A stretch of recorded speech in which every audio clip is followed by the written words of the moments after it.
Nuevamente estoy con ustedes para hacer una presentación más a detalle de lo que a mi juicio son las causas detrás de la falla de la línea 12 del metro, utilizando un modelo cualitativo de manera similar a lo que ya hice en un video previo.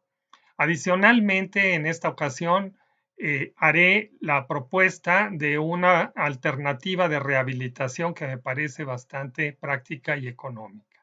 A raíz del desplome de uno de los tramos de la línea 12 del metro, he estado escribiendo mis reflexiones al respecto en mi grupo de Facebook, Evaluación y Reparación de Estructuras Dañadas por Sismo. Este video es un complemento al documento sobre mis reflexiones que pueden encontrar dentro del grupo de Facebook. Conviene comenzar haciendo referencia a una serie de problemas que más que problemas de tipo técnico son malas decisiones en el transcurso del desarrollo de la obra y que recientemente han salido a luz a través de informaciones periodísticas.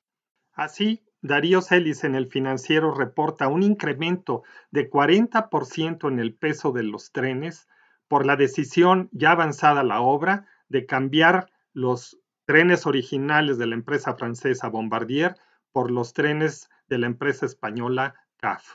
El cambio de trenes hizo necesario que ya en funcionamiento la línea 12 tuviera que someterse a un mantenimiento para cambiar rieles, durmientes y balasto, con un incremento de cargas de alrededor de un 20%.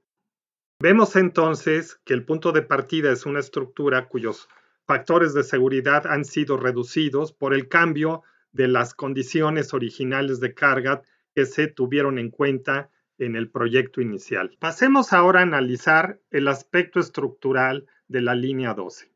Lo primero que hay que hacer notar es que no se cayó un tramo estándar de la línea.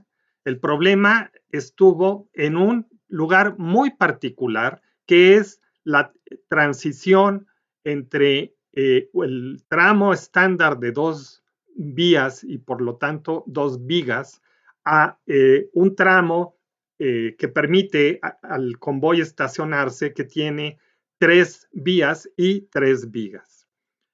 Como ven ustedes en la imagen, esta zona que es donde ocurrió el desastre, en la parte de arriba está como se veía antes, en la parte de abajo como quedó, está resuelta con la transición con una viga secundaria que desgraciadamente arranca desde el centro del claro de una de las vigas principales hacia el apoyo. Y digo desgraciadamente porque es mi opinión que esta fue una solución desafortunada que está detrás principalmente del problema observado. Como se ve en la figura, la viga secundaria sufre un despatine donde apunta la flecha amarilla y en esa zona el alma ya libre del patín se une a otra placa de peralte mayor a través de soldadura de filete, que a su vez se une al alma de la viga principal al centro del claro, también mediante una soldadura de filete. Esta combinación de la placa grande con el alma de la viga secundaria hace que la conexión sea a través de un par de placas que, como veremos más adelante, van a estar sujetas en un momento dado a compresión con una muy baja capacidad de carga por pandeo. Para entender el comportamiento estructural del tramo ya referido de la línea 12, voy a recurrir a un modelo cualitativo de la misma. El modelo cualitativo hace uso de materiales que permiten exagerar las deformaciones para visualizar el fenómeno y poder pasar después a un modelo cuantitativo, ya sea matemático o un modelo utilizando teoría de escalas. En esta ocasión yo voy a emplear un material plástico llamado FOAMI que permite deformarlo sin que se rompa. Pueden ustedes ver que cuando lo someto a compresión reproduce el fenómeno de pandeo, que es típico de los elementos muy esbeltos de acero. esa es su forma de falla. Con este material es posible construir vigas I, como las que conforman la estructura de la línea 12. Y aquí podemos ver también que la deformabilidad del material nos permite, sin que haya una falla del elemento, reproducir la falla típica de las vigas a flexión, de las vigas de acero, que es una falla por pandeo lateral, en donde cuando están sujetas a flexión, el patín superior que entra en compresión se sale de su plano. Bien, con el material descrito elaboré, construí este modelo de la línea 12 en el tramo que falló. Pueden ver ustedes que consta de las dos vigas principales, las dos vigas I, unidas por los diafragmas que están ahí para evitar su pandeo lateral. Y adicionalmente pueden ver ustedes la viga secundaria que corre del cabezal hacia el centro de la viga principal y unida ya sin patines a través de una placa que iguala el peralte en la unión. Adicionalmente tenemos pegado, adherido a las vigas, el sistema de piso, que en la realidad está conformado por tabletas precoladas sobre las cuales hay un colado in situ y todo unido a los patines superiores de las vigas principales mediante pernos de conexión del tipo Nelson. Bien, veamos ahora qué pasa cuando cargamos el modelo. Para mejorar la visualización voy a retirar la parte del sistema de piso del rodamiento que cubre a la viga secundaria.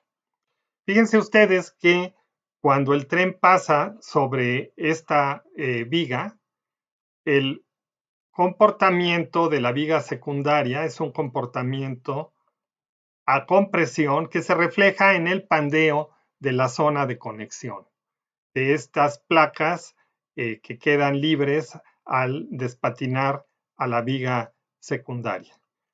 Cuando el tren pasa en el lado opuesto, no se da esta compresión, se da una tensión acompañada de una cierta torsión de la conexión. Veámoslo un poco más de cerca. Ahí pueden ver ustedes la compresión que genera el pandeo de las placas y con la carga en el otro eje podemos ver una situación de tensión con torsión. Quisiera que noten que en la conexión que está aquí simulada, aproximando un poco la realidad, el hecho de que haya esta serie de carga cíclica cada vez que pasa un tren por un lado o por otro, que hace que esta zona en particular se vea sujeta a una compresión que le induce pandeo y pasa luego a una situación de tensión con torsión, genera un problema de fatiga. Y en particular, los que conocemos de estructuras metálicas sabemos que cuando se hace un corte como el del despatine y queda aquí una irregularidad geométrica en el elemento, se induce un punto de concentración de esfuerzos. Y hay que tomar en cuenta que el problema de fatiga depende de tres factores: la amplitud de los esfuerzos en cada ciclo, el número de ciclos y el potencializador, que es precisamente el que haya un punto de concentración de esfuerzos, como se produjo aquí por la forma en que se realizó la unión de la viga secundaria. Esta fotografía la tomé el 8 de mayo en el lugar del accidente. Es una imagen de la conexión entre la viga esviajada y la viga principal después del colapso. En ella se aprecia claramente la separación de los patines del alma. La flecha amarilla superior nos muestra el patín superior desligado del alma y las flechas rojas nos muestran lo mismo en el patín inferior. Fíjense que en el caso de las flechas rojas claramente nos indican el inicio disparador de una falla frágil debida a la concentración de esfuerzos en el punto donde se termina el despatine y asociada desde luego a la fatiga del ir y venir de los trenes. Si eliminamos el sistema de piso para facilitar la observación junto con la viga secundaria y pensamos cuál sería el comportamiento de esto sin el problema de la transición de 3 a 2 vías. Podemos ver que cuando están solamente las vigas principales, a la hora de cargar la opuesta a donde estaba la viga secundaria, pues lo que ocurre es un fenómeno de pandeo lateral en forma senoidal en la viga cargada, y la viga opuesta se ve realmente poco estresada. En general, lo que muestra es un poco un giro de torsión.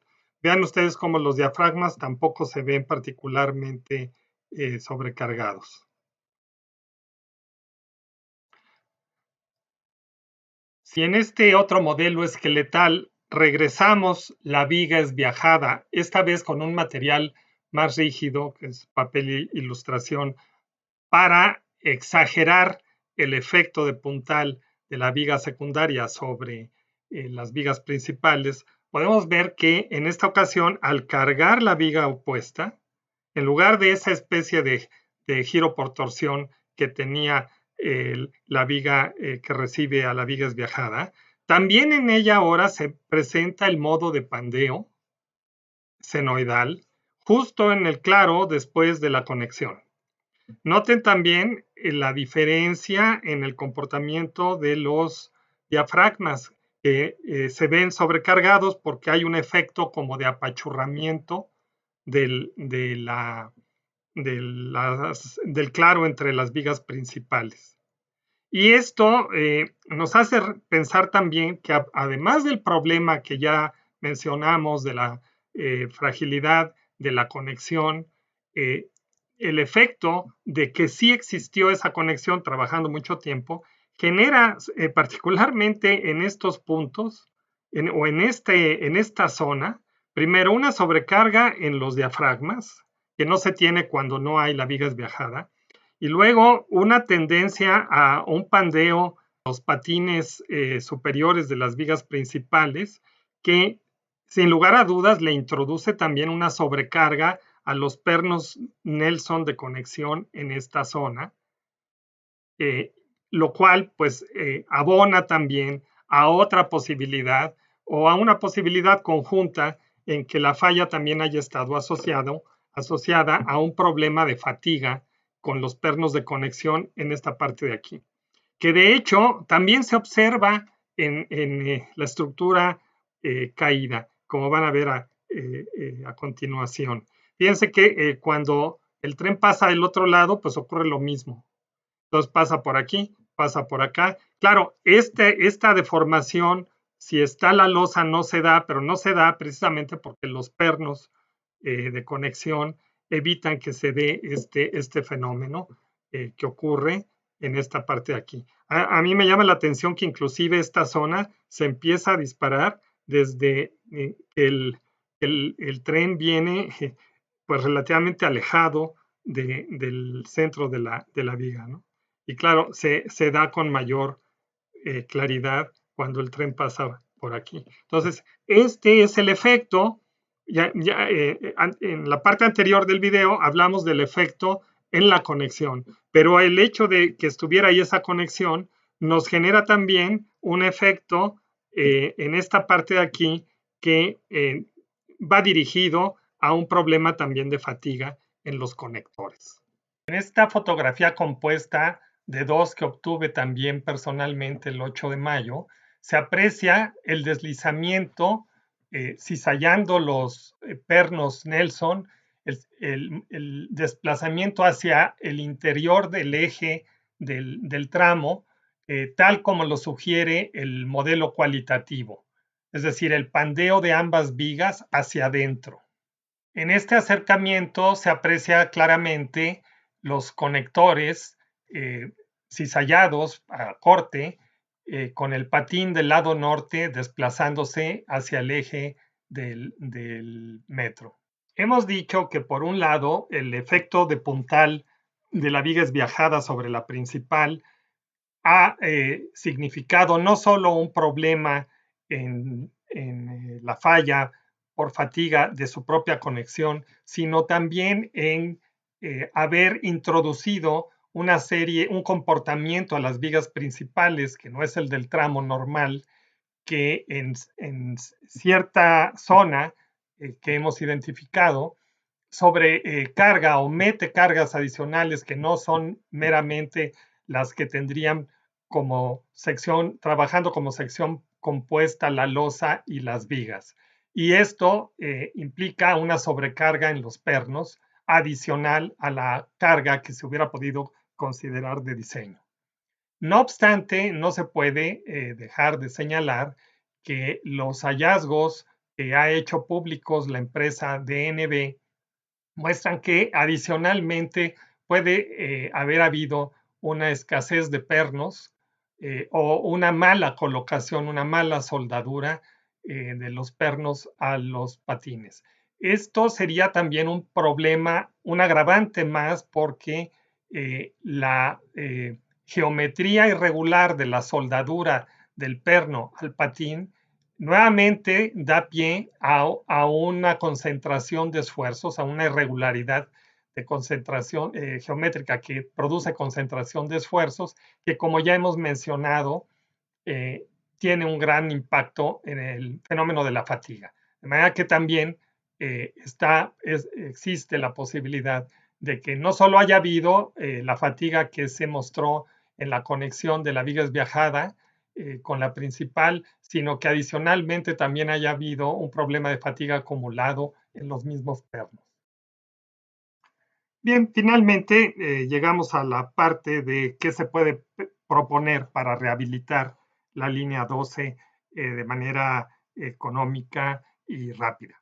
Bueno, hay dos cosas que a mí se me ocurren y que quiero aprovechar para proponerlas aquí. La primera, pues es una verdad de perogrullo, ¿verdad? Pues una de las cosas que hay que hacer es eliminar la viga esbiajada conectada al centro del claro de las vigas principales, que es una solución o una conexión que se repite en otras partes de la línea 12, porque no es solo en la estación Olivos donde se da este cambio de 2 a 3 vías. Bien, ya esto se puede lograr o bien eliminando la viga, que creo que sería lo más práctico y simplemente pues el tren ya no se puede estacionar en la zona elevada de acero, o bien sustituyéndola por una viga de transición, pero que llegue hasta el otro apoyo, que no se conecte a la viga principal. El otro aspecto tiene que ver con el asunto de los conectores, porque aparentemente habrá que esperar el informe final de DNB, pero ciertamente ya dejó entrever que hay una falta de control de calidad durante la colocación de los conectores, pues que nos dejan siempre con una duda de cómo pueden estar en otras partes de la línea estos conectores. Pueden estar incluso peor de las fotos que acabamos de ver ahorita, donde incluso hay zonas que faltan conectores, ¿no? O que están mal soldados. Hay que tomar en cuenta que ese problema tiene que ver con el concepto de utilizar la sección compuesta, es decir, las vigas principales tienen un patín menor que el inferior y la diferencia la obtendrían del trabajo de conjunto con la losa. ¿Qué quiere decir esto? Pues que la viga, si el trabajo de conjunto es deficiente o simplemente no existe, pues su resistencia en términos gruesos equivaldría a que los dos patines fueran iguales al menor. No quiere decir que no resista, pero no tiene la capacidad para las zonas de momentos máximos que me imagino yo que están en la parte media del claro. Entonces, para solventar esta deficiencia, pues lo que necesitaríamos es complementar la capacidad de la viga, la viga principal no en toda la longitud, sino simplemente en donde haga falta, cosa pues que se puede se pueden hacer los cálculos correspondientes. Esto también sería necesario para neutralizar la sobrecarga que tiene la línea 12 a raíz del mantenimiento que se le dio en el año 2015, según mencioné al inicio del video. Bien, en otras palabras, lo que estoy diciendo es que en la zona de máxima demanda de las vigas principales se ponga un refuerzo para salir de dudas. ¿Esto qué puede ser? Pues un complemento en esa parte, un patín complementario, pues no propiamente una cubreplacas, porque iría adosado, soldado en las laterales, en ambas vigas, y que además se puede complementar con pernos. Por eso está esto, estas bolitas significan que se pueden colocar conectores a la losa a lo largo de estos refuerzos, de manera que no necesariamente tiene que ser la cantidad de acero correspondiente a lo que le falta para igualar al patín inferior, sino una mezcla de eso con conectores que ahora, bueno, pues sí se haría un esfuerzo para que tuvieran un control de calidad adecuado y pudieran dar con sección compuesta, con un efecto de sección compuesta, la resistencia necesaria. En estas condiciones, pues miren, ya, bueno, aquí me falló la soldadura, esto no hay que hacerlo en la realidad, pero pues lo que pasa es que ya el comportamiento de esta zona, que es la que luego se nos pandeaba en forma de S, pues ya no se da. ¿No? Entonces, bueno, yo espero que este video le sirva a quien le tenga que ayudar en la toma de decisiones a visualizar bien qué es lo que pasó con el colapso de la línea e incluso pues arroje alguna luz sobre cómo repararla. Esto además sería muy fácil porque de colocar, porque por la misma construcción de la línea, pues se puede meter por abajo, me refiero a estas cubreplacas adosadas, inclusive si ya vienen perforadas, pues simplemente se taladra en donde estén las perforaciones y se pondrían los conectores adecuados. Si alguien dentro del proceso de la reparación tiene interés en platicar esto más a detalle, pues me puede encontrar a través de mi blog. Hay manera de contactarme. Bueno, pues con esto me despido. Muchas gracias a todos y seguimos en contacto.